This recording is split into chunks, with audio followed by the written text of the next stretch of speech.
Nginibingelele emalangeni lamahle, libito lami nginyoliswa ngwakaManana, Miss Cultural Heritage.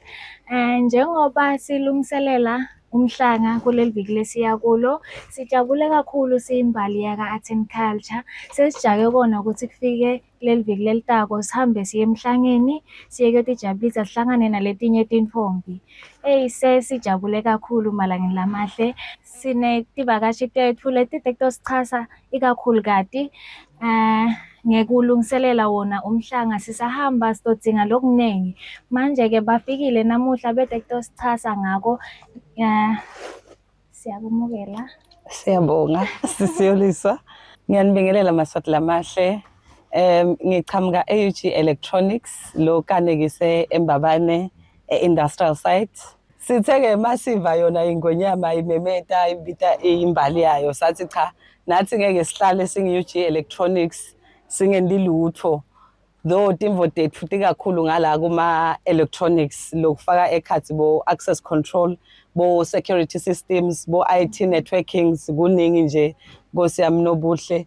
Sithe but asesibuke sikhebe silesibonako ukuthi uyathi imbali ivame kushuca sigaba lesithe.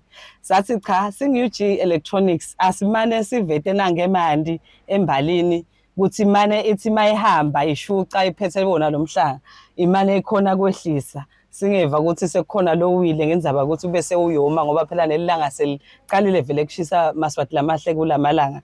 So nje sithe Nkosi yami umfezi group lo trader as UG Electronics awuvele ka-Arts and Culture atokhona nawo ukuthi Nkosi yami a-empowerishe imbali ukuthi cha bathi nje nabo ukuthi abalambi ngoba inkosi vele iyabaphekela but na UG Electronics uthi akavele ngoba nengwenyama ishilo ukuthi asithi nkwe.